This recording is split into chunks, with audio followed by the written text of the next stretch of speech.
Hello everybody, I'm going to talk to you today about quickly this truck, and then I'm going to talk to you about Uni Metals. They are my next door neighbour, and they used to be called Sims. Sims sold out to them, and I'm going to tell you some really crazy stories about this company.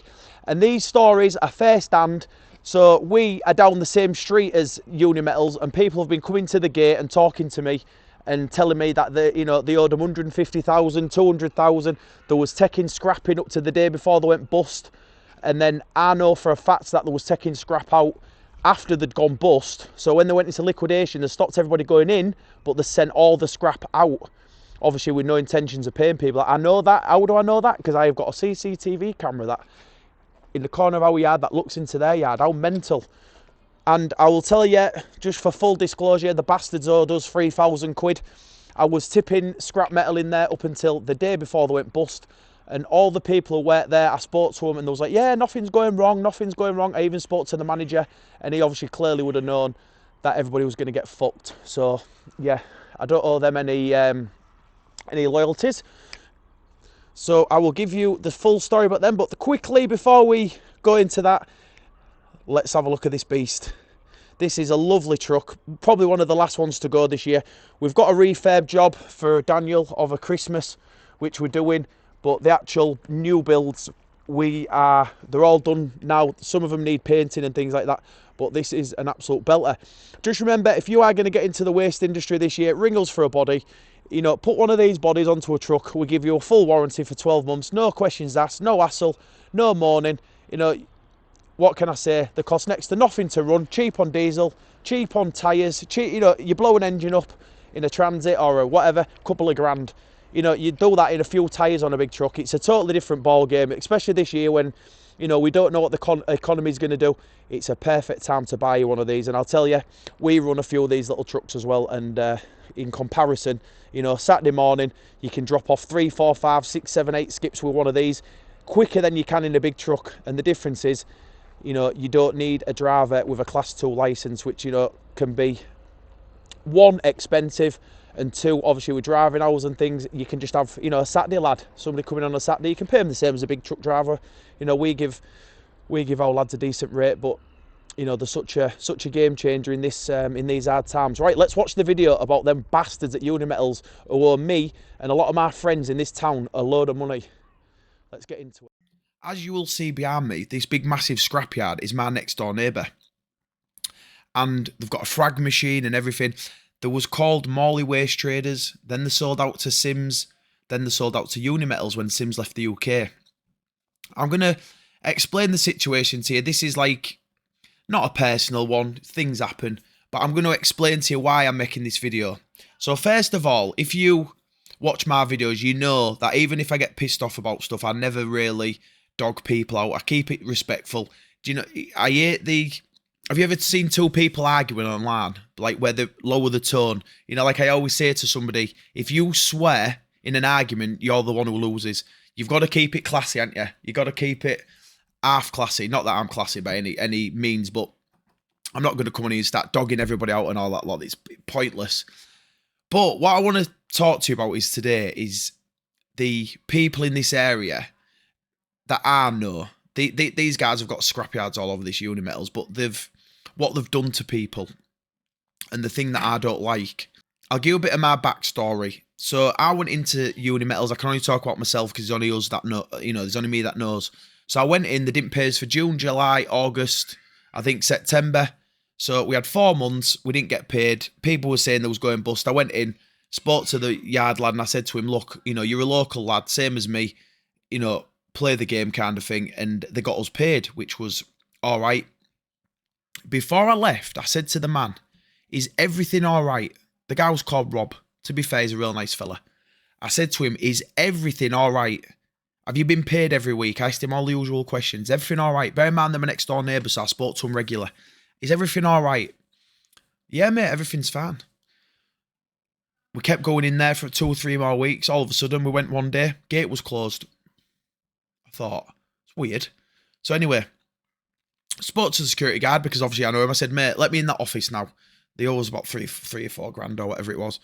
They let me in. I spoke to the girl. She went, "Your payment's on." She said, "I've put your payment on. because I knew him quite well. So your payments on, you're going to get paid. We don't know what's happening yet, but you will definitely be paid in the next, day. So, right, perfect. Went back the next day. Everybody had gone. Full place was shut down. And then there was a new set of security guards on there, which is, I thought, this is strange. Something's going on here. So anyway, loads of people was turning up to find out what was going on at the gate. Looking around at the gates. This security guard wouldn't let anybody in, blah, blah, blah. Long story short.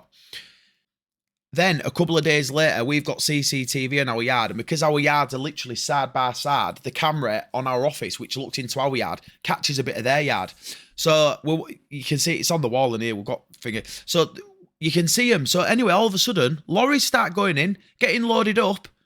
Sims lorries, because the lorries still have Sims on them, but they're owned by Uni Metals. All the lorries are going in, taking all the metal out, and I presume taking it onto the dock to sell it.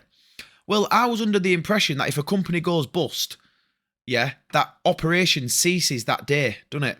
So you say, right, bang, anything owed in or anything owed out, it's an asset and we owe money, such and such.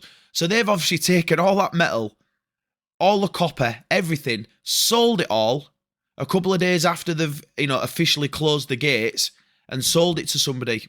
And that is the thing that has made me do this video and boiled my piss, because I can tell you, because we're next door to them, a lot of people have come to our yard and asked us, oh, do you know what's going on with them? Not, they haven't come here like kicking off or like that. They've just come here and said, do you know what's going on? Have you seen anybody? As you would do. And a man come to me the other day, said he's owed 200 and something thousand quid for haulage and different stuff, and he's probably going to lose his house. And, that's one of many people. There's a local lad who rents machines. He's got tons of machines locked in the yard he can't get. There's another lad who rents generators. He's got, he's one of my good pals. He's got generators in there he can't get because, it's obviously quite secure. It's a scrapyard, big massive gates on there and everything. So there's a lot of stuff in there, and the liquidators are saying, well, basically nobody can touch anything until we sort it out. It's a fucking nightmare. It's an absolute nightmare. They've had another one of my family members who does buildings. He does buildings and stuff. He's been taking stuff in there. They've had him over, and it's fucking cruel. I could live with it if the day they went bust, they just shut up and said, right, yeah, that's it. Everything in the yard, thousands of tons of scrap what's in the yard, it'll be sold to pay people, but they didn't. They sold it so they closed the gate, I think, on the Friday for people going in. They left it a couple of days. Wednesday, Thursday, Friday, Saturday, loads of lorries was in there taking stuff out. And I think then they went bust, later on. So there might be something that turns up out of this where somebody gets arrested and things like that. But something definitely fishy went on, 100%. What a lot of these companies do, these scrapyards, the big ones, they'll have multiple companies. So they'll have, for instance, Uni Metals, there'll be one, and it'll take all the steel to the dock, which is exported. But that company, what it goes to on the dock, will still be owned by the same people, but it'll be in a different name. So they will sell it to them. For instance, if they wanted to, Uni Metals could sell it to their company on the dock for a quarter of the price, which wouldn't be, they're still selling it for something. And then that company on the dock sells that steel to Turkey, however it goes, and then they get, the full whack. The only reason, like I say, that I've done this video is if you deal with Sims, you're going to could be hundreds of thousands out of pocket. And, there's a lot of the scrapyards around here used to take it in there because they've got a frag machine. So I can imagine how much money other people have lost. It's an awful place. And to be fair, before it went over to Uni Metals, it was quite well run by Sims. And when it was Morley Waste Traders, it was run perfectly. It was, the guy who run the place was hardcore. I can only talk about this site here, but if you went into Morley Waste Traders, you'll know the guy who worked on the weighbridge. He owned the place, and he checked everything. And, the man became very rich. It's a sad story.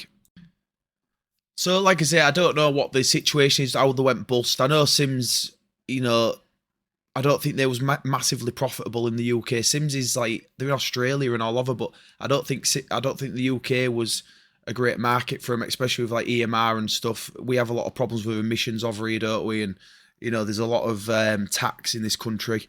So, like I say, I don't know exactly what the problem was, but there was some problem down the line where it didn't work out for them. And I think Uni Metals have gone in there, bought Sims, where they do it on a stage payment. So there's a company down here called well, it doesn't matter.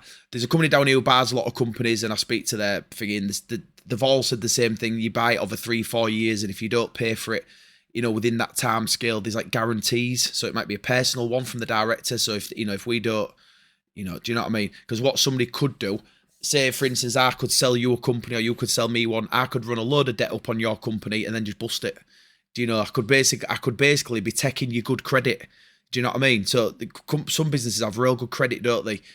Some don't. But I could get your business, but get accounts everywhere, but, you know, get stuff off your suppliers and stuff like that, and then just go bust and not pay you. And, you know, I've killed your company for now. So there's a lot of guarantees that are in these sort of things within business. So you can't, you know, be ad over in this kind of way. And I think from what I was told by these, there used to be like a man who used to check the loads when they went in the yard, real nice kid, and he said that they had to pay him over three or 4 years, and they'd missed one of the payments, and there was late on one and all that lot, because obviously they'd only bought the company for a year. They'd only had it just over a year, so they must have paid the first payment or the first two or whatever, because it was probably, you know, one payment up front, one payment a year later, you know, over 3 or 4 payments. So they probably only missed, you know, the first and second payment. You know, so like I say, these boys, you know, somebody's going to lose a lot of money. Obviously, me and you, we're definitely going to, like I say, I do feel sorry for some of these lads who come into that gate. I mean, I was talking to one of them the other day, and he said he's got $100,000 diesel bill. So on his business, he's done work for him, and he's I can't what he said he was owed now. I can't remember, because he's been that many coming here. But he said he's run his trucks for Uni Metals for, you know, 3 months, and the payments have been getting a little bit late, but then he gets one, and then the next one's a little bit late. He said just keeping his head above water, and he said he's got $100,000 in diesel that he owes out, and he said obviously I'm not going to get paid, and he said he's going to probably lose his company. It's horrible. Honestly, it's terrible. You want to see the people who come, they look broken. They're not. It's not like a man at the gate like rah rah rah rah. It's not that. They look like broken men. You know, it's men been coming. I'm not being sexist throughout, but yeah, they do. A couple of them been here. I feel sorry for them. Honestly, feel for people. And we do get customers that we have that run big bills up here. And believe it or not, I have got a list of people that have had me over in the last few years. You know, I wouldn't name them, because they are genuine people that have gone into business hardship. So, you know, like I say, I'm not here to put anybody down. But what can you do? Like I say, the only thing that pissed me off is that they were sending scrap metal out after they'd stopped people going in. So they must have known that it was coming the week before, because all the lorries turned up the day after. You can't get 40, 50 lorries to turn up on half a day's notice. Not possible. It was one after the other after. They knew what they was doing, which I didn't like. You know, I don't think the staff knew either. But like I say, if anybody out there is affected by it, there's no I can do for you. I mean, because, you know, I've been ad over as well. But listen, give me a message, give me a text, we'll have a chat, whatever. You know what I mean? I can send you some motivation. I'll send you a nice text message back, whatever. You don't know what to say, do you? You know, I've lost, I can't remember what the order's, $3,000. One of my family members, he's lost about $4,000. The man with the generator, you know, he's not going to get paid $10,000. Plus, he's got 4 generators blocked in the yard, can't get them. The digger man from round the corner, he's got 3 telehandlers in there on, you know, £300-400 a week, what have been there for weeks. He's not getting paid, and he can't get his telehandlers. And, you know, like he said, they're not even insured, I bet. You know, he said they're probably not insured. He said because they've gone bust and it was on their insurance. The hydraulic man who I deal with, who does loads of stuff with us, he's not been paid, and he's just repaired a ram that had a metre rod.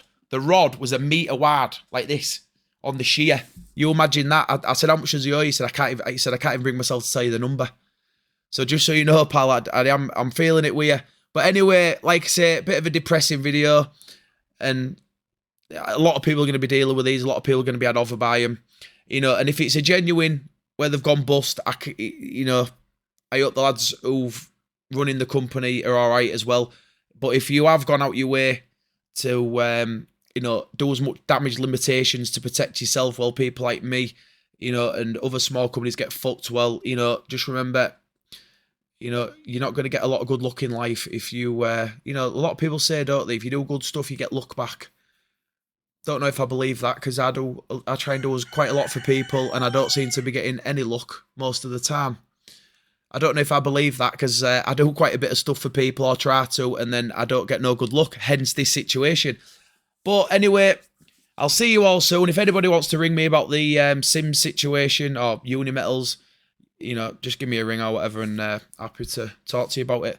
And keep your chins up, lads. It's, you know, everybody around Yorkshire, where we're from, we're in a bad way. Do you know what I mean?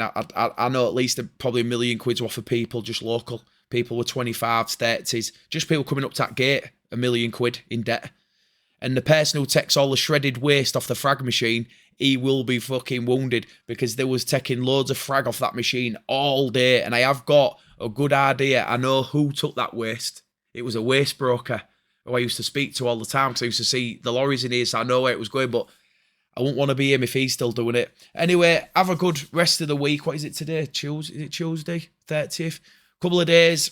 My lad's birthday over the weekend, so I don't know if I'll be doing any more videos, but if I do, see you all soon.